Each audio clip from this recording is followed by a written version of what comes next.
This video is going to go through the topic called proofs, where you show certain connections algebraically. But first, I want to go through some words that you need to know.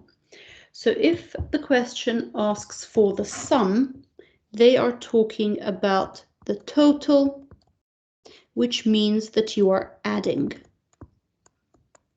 If they are talking about the difference, that means that you are subtracting.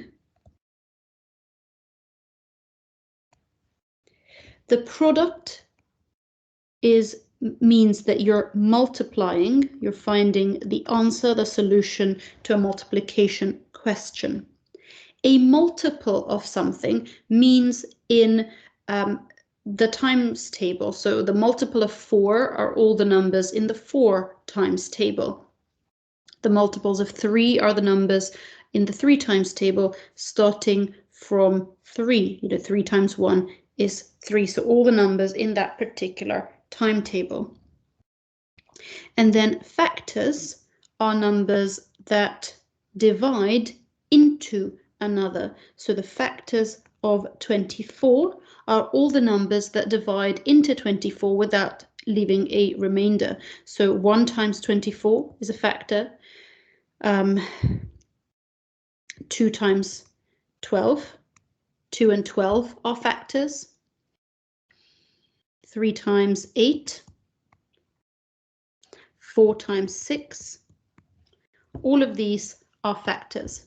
1, 24, 2, 12, 3, 8, 4, and 6. Divisible means a number that divides exactly into another. So 24 is divisible by 3. 3 goes into 24 without leaving any remainders. The square of a number, so the square of 6 simply means 6 squared, which is 36. So the square of a number means that you are squaring a number. Consecutive means one after another. So one after another. Consecutive numbers, 3, 4, 5, 6. These are consecutive numbers, one after the other. So these are all the different words that you need to understand. And I'm now going to look at the representation of even and odd numbers algebraically. So an even number, by definition, is a multiple of 2. So you can't simply say, well, x can mean any number, therefore x is even. Because x can mean any number, it doesn't necessarily mean that x is odd or even. But if I say 2x, that is definitely an even number. It's a multiple of 2. If you multiply it by 2, you get an even number. The next even number, if you think of the connection between even numbers, 4, 6, 8, they are 2 apart in either direction. So another even number would be 2x plus 2. An even number add 2 gives us another even number. Or an even number take away 2. So all of these are algebraic representations of even numbers. Now, what is an algebraic representation of an odd number? Well, if you think of the relationship between odd and even, an even number plus 1 gives you an odd, or an even number take away 1 gives you also an odd number. So 2x plus 1 is an odd number, 2x minus 1 is an odd number too. Don't be tempted to say something like 3x, because the 3 times table has both odd numbers and even numbers. So to represent an odd number algebraically is to start with an even number and then move on. If I also have something like 6 and 7, to get from 4 to 7, I add 3. So something like 2x add 3 is also an odd number. We start with even and then we add the different amounts that get us to an odd number, or subtract, of course. So here's a question. It says prove. Prove means you're going to do all the work algebraically. Prove that the product, so we've got a multiplication.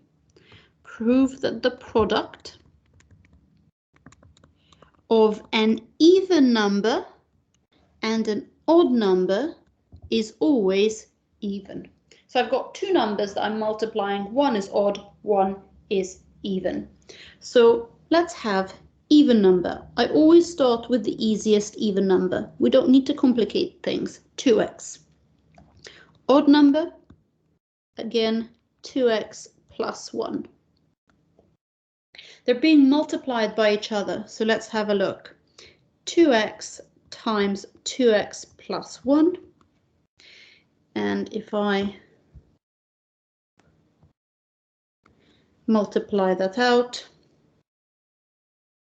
you've got 4x squared plus 2x. Is that always even? Well, the way to show that something is always something or other is by factorizing. Remember, factorizing doesn't have to be a double bracket, it's a single bracket. Both have 2 as a common factor. 2x squared plus x. Whatever the value of 2x squared plus x, you're going to multiply it by 2, because 2 is a common factor, which will make it even. So you factorized to show, you then have to say a conclusion. Your final mark will always be for a conclusion. 2 is a common factor, therefore the product, let's put the product, therefore the product of an odd and even number will always be even. So it will always be even because 2 is a common factor. You're always going to multiply the value of the bracket by 2, which will make it even. So factorizing at the end is really important to remember. Okay, prove that the sum, so we're adding the sum of the squares. Okay, so we're going to square, there's going to be an x squared, of 2 consecutive integers is always odd. 2 consecutive integers is always odd. So we've got 2 numbers that come one after the other. First number, I'm going to say is an even number. Second number, well, if it's straight after the even number, it's going to be an odd number.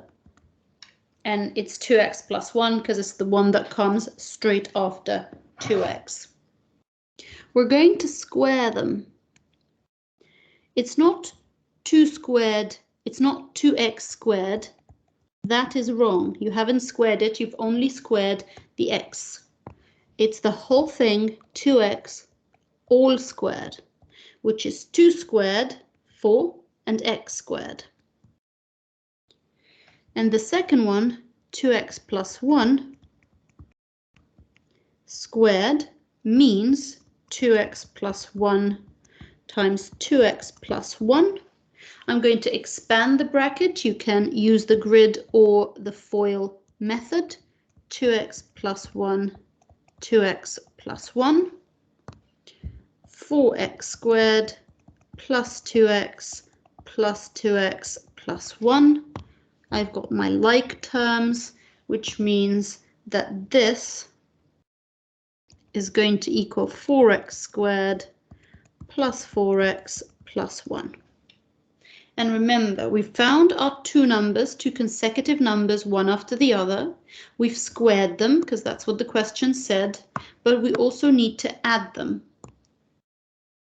So I've got the sum is 4x squared, which is the first number, add 4x squared plus 4x plus 1.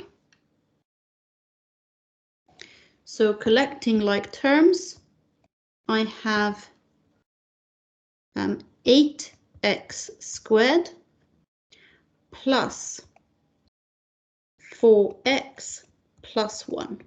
How do we show that this is always odd? Because that's the question. Prove that the sum of the squares of the two consecutive integers is always odd. Well, again, we show by factorizing, but it's not a traditional factorizing into double brackets. We can take the first part separately and show that both are factors, both have 2 as a common factor. They actually both have 4 as a common factor, and multiples of 4 are also always even. But we can just factorize the 2 out. That would be enough to show that this is going to be always even. So 4x squared plus 2x plus 1. So I factorized just the first part. And this is where you're going to write your conclusion and say, this part, this is always even, because it's a multiple of 2.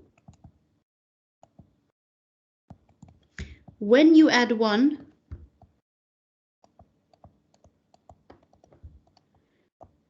you will then get an odd number. So you've shown that the first part will always give us an even number, and when we add 1 to it, we will have our odd number. And again, you can factorize just the first part to show that. Now, the next two questions are a little bit different because they're not quite proving. So you have a statement, Alex says all prime numbers are odd. Show that Alex is wrong. Show that means do the calculations or find an example. It's not a proof. You are finding an example. Well, 2 is a prime number. Now, it might be the only prime number, but it is a prime number, and therefore all prime numbers are odd is wrong. 2 is a prime number and it's even. Therefore, always give your conclusion, Alex is wrong.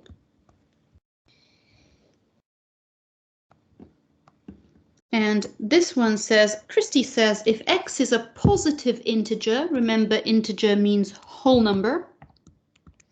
So if x is a positive integer, then x squared plus x plus 1 is always prime. Show that Christy is wrong. So you're using examples, different values for x. You're basically trying different numbers, and you always start with the smallest number and you take it incrementally. So if x is 1, x squared means 1 squared, x plus 1 plus 1. Well, 1 plus 1 plus 1 is 3. It's prime, so we haven't shown anything. So we take the next number up. Don't move quickly. Don't go to 5 or 6. Just one number at a time, consecutive numbers that you're trying. X is 2. It's integers, so whole numbers. 2 squared plus 2 plus 1, so that's 4. Add 2 is 6. Add 1 is 7. That's still a prime. X is 3.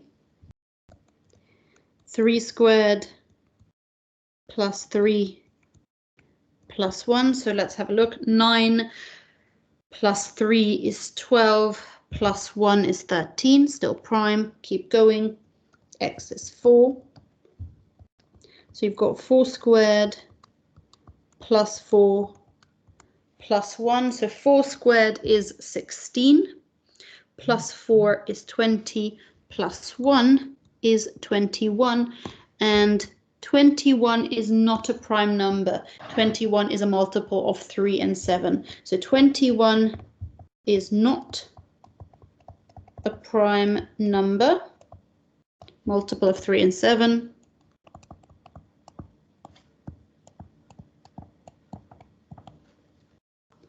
Therefore,